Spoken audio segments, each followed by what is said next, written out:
Assalamualaikum warahmatullahi wabarakatuh. Shalom, Om Swastiastu, Namo Buddhaya, salam kebajikan, salam sejahtera bagi kita semua.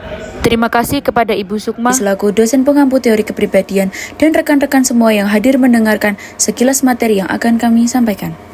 Tujuan dari mind map ini adalah menyusun tokoh-tokoh utama dalam 5 perspektif kepribadian secara visual agar materi lebih mudah dipahami, serta menjadikan mind map ini sebagai alat belajar yang efektif untuk membantu mempercepat proses memahami dan mengingat isi teorinya.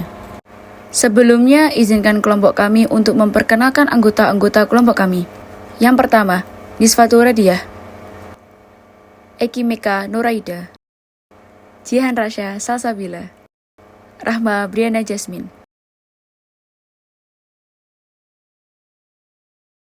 Nah, jadi pada bagian ini saya akan menjelaskan perspektif psikodinamika, yaitu pendekatan yang melihat bahwa perilaku kita dipengaruhi oleh ketidaksadaran dan pengalaman masa kecil. Perspektif ini dikembangkan oleh beberapa tokoh dan masing-masingnya mempunyai fokus yang berbeda. Nah, perspektif psikodinamika memandang bahwa kepribadian terbentuk dari proses batin yang sebagian besar bekerja di luar kesadaran kita. Freud menekankan bahwa dorongan insting, pengalaman masa kecil, dan konflik batin memengaruhi cara kita berpikir dan bertindak. Pemikiran ini kemudian berkembang. Adler melihat bahwa manusia terdorong oleh usaha untuk memperbaiki diri dan mengatasi rasa kurang.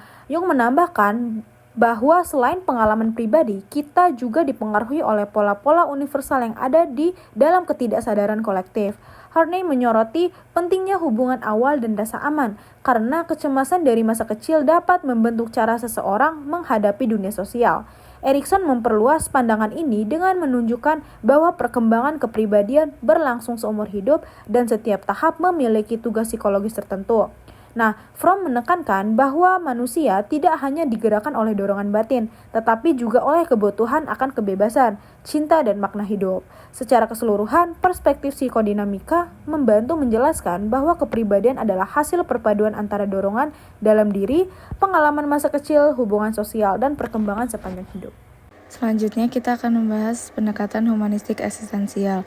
Di sini itu melihat manusia sebagai makhluk yang sadar, bebas memilih, dan memiliki potensi untuk berkembang.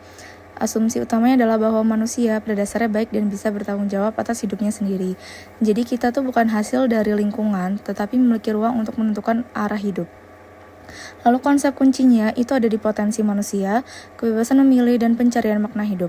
Pendekatan ini lebih fokus pada bagaimana seseorang tumbuh dan menemukan diri, bukan sekedar mengatasi masalah. Di sini kita akan membahas tokoh, yaitu ada Maslow, Rogers, dan Rollo May. Maslow berkontribusi lewat hierarki kebutuhan, yaitu menjelaskan bahwa manusia itu berkembang bertahap sampai aktualisasi diri di hierarchy of needs-nya. Rogers menekankan pentingnya menjadi diri yang autentik dan hubungan yang mendukung pertumbuhan. Lalu Rollo May itu menambahkan bahwa kebebasan selalu datang bersama dengan tanggung jawab dan sedikit kecemasan, dan itu wajar dalam proses menjadi dewasa. Di perspektif humanistik eksistensial ini, poin utama itu ada 3, yaitu pertumbuhan, kebebasan, dan makna hidup. Pertumbuhan di sini Maslow menjelaskan kepribadian melalui hierarki kebutuhan, yang menggambarkan tingkat motivasi manusia dari dasar hingga puncak, kebutuhan fisiologis, rasa aman, cinta, penghargaan, dan aktualisasi diri. Kebebasan, yaitu Rollo May, bermakna ketika disertai tanggung jawab pribadi. Kepribadian yang sehat itu tumbuh dari keberanian, menghadapi kecemasan, membuat pilihan sendiri, dan menerima akibatnya. Yaitu yang ketiga, makna hidup. Carl Rogers memaknai hidup dengan proses menjadi diri sendiri atau self-actualization dan hidup secara autentik. Makna ini dapat muncul ketika seseorang mengembangkan potensi dirinya, hidup sesuai nilai pribadi, dan terbuka pada pengalaman tanpa membohongi diri. Pendekatan disposisional melihat kepribadian sebagai sifat-sifat yang stabil dalam diri seseorang. Fokusnya pada trait yang membuat tiap orang berbeda. Berikut ini inti dari tokoh-tokohnya. Dan yang pertama ada Gordon Allport. Allport melihat kepribadian sebagai kumpulan sifat yang stabil dan dapat diamati. Ia membedakan sifat menjadi 3. Dan yang pertama ada sifat kardinal yang sangat dominan, dan yang kedua sifat sentral yang terlihat dalam perilaku sehari-hari, dan yang ketiga sifat sekunder yang muncul hanya pada kondisi tertentu. Menurutnya, sifat-sifat inilah yang membentuk cara berpikir, merasakan, dan bertindak serta membantu memahami identitas diri seseorang. Dan yang kedua ada McCree Costa. McCree dan Costa mengembangkan model Big Five, yaitu 5 dimensi dasar kepribadian. keterbukaan, ketelitian, ekstroversi, keramahan, dan stabilitas emosional. Kelima dimensi ini dianggap stabil sepanjang hidup dan mampu memprediksi perilaku seseorang dalam berbagai situasi. Kombinasi tingkat dari setiap dimensi membuat setiap individu memiliki pola kepribadian yang unik, konsisten, dan dapat dipahami secara ilmiah. Secara keseluruhan, perspektif disposisional menekankan bahwa kepribadian bukan muncul secara tiba-tiba, tetapi terbentuk dari pola sifat yang relatif tetap. Melalui pemahaman sifat-sifat inilah kita dapat melihat konsistensi, perilaku, dan keunikan setiap individu. Jadi sekarang kita akan membahas tentang biological evolutioner. Pada biological, tokoh yang berkontribusi adalah Hans Eysenck. Eysenck berpendapat bahwa perilaku manusia sebagian besar merupakan hasil evolusi biologis. Sifat kepribadian muncul karena adaptasi genetik yang membantu kelangsungan hidup dan reproduksi. Kepribadian manusia dipengaruhi kuat oleh faktor genetik dan biologis. Perbedaan individu terutama disebabkan oleh warisan genetik dan fungsi otak, bukan hanya lingkungan. Menurut Eysenck, kepribadian manusia seperti extraversion, neuroticism, dan psychotism. Yang pertama, extraversion dipengaruhi faktor genetik. Aktivitas korteks rendah membuat ekstrovert mencari lebih banyak stimulus sosial. Sifat aktif dan berani ini mendukung kerjasama dan eksplorasi sejak masa evolusi.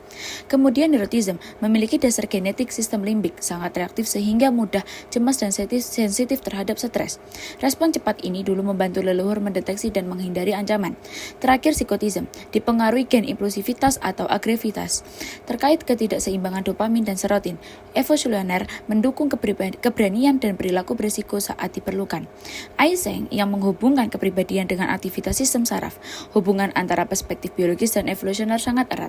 Biologis menjelaskan bagaimana perilaku terjadi secara fisik, sedangkan evolusioner menjelaskan mengapa perilaku itu muncul dan bertahan. Keduanya saling melengkapi untuk memahami kepribadian manusia secara menyeluruh dari sisi tubuh, gen, dan fungsi adaptasi dalam kehidupan. Untuk teori perspektif yang terakhir yakni learning sosial kognitif. Perspektif kognitif berpendapat bahwa cara kita berpikir tentang diri sendiri dan orang lain, serta asumsi yang kita buat dan strategi yang kita gunakan untuk memecahkan masalah, merupakan kunci untuk memahami perbedaan antar manusia. Tokoh dalam teori perspektif ini ada dua, yakni Albert Bandura dan juga B.F. Skinner. Poin utama yang akan kita bahas mengenai learning, modeling, dan juga reinforcement. Pembelajaran, yakni proses perubahan perilaku atau pengetahuan yang relatif permanen sebagai hasil dari pengalaman ataupun latihan. Artinya, seseorang dianggap belajar jika terjadi perubahan dalam cara berpikir, merasa, ataupun bertindak setelah mengalami sesuatu. Learning atau pembelajaran dibagi menjadi dua, yakni observational learning, di mana ia mengamati perilaku orang lain, dan enactive learning, di mana ia belajar melalui tindakan langsung dan konsekuensinya melibatkan evaluasi kognitif terhadap perilaku. Kemudian yang kedua, modeling. Belajar melalui modeling melibatkan penambahan dan pengurangan dari perilaku yang diamati dan generalisasi dari satu observasi ke observasi lainnya. Dengan kata lain, modeling melibatkan proses kognitif dan bukan sekedar memikir atau imitasi. Modeling lebih dari sekedar mencocokkan tindakan orang lain. Modeling melibatkan representasi, informasi secara simbolis dan menyimpannya untuk digunakan di masa mendatang. Yang terakhir mengenai reinforcement, yakni meningkatkan kemungkinan perilaku berulang. Reinforcement sendiri dibagi menjadi dua, positive reinforcement dan juga negative reinforcement. Positive reinforcement adalah menambahkan sesuatu yang menyenangkan. Sebagai contoh, kita mengapresiasi seseorang yang telah berhasil dalam melakukan sesuatu hal. Yang kedua yakni negative reinforcement, di mana menghilangkan sesuatu yang tidak menyenangkan dengan cara mengalihkan. Sebagai contoh, membersihkan kamar agar tidak dimarahi oleh orang tua.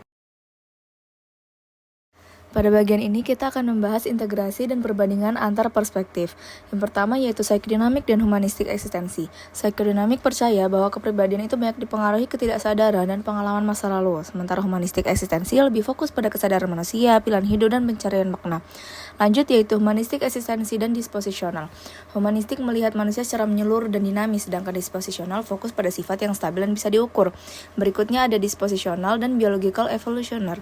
Disposisional menjalankan sifat apa yang dimiliki seseorang, sementara perspektif biologis itu menjawab karena sifat itu muncul berdasarkan genetik dan proses evolusi. Terakhir yaitu biological evolutioner dan social learning kognitif.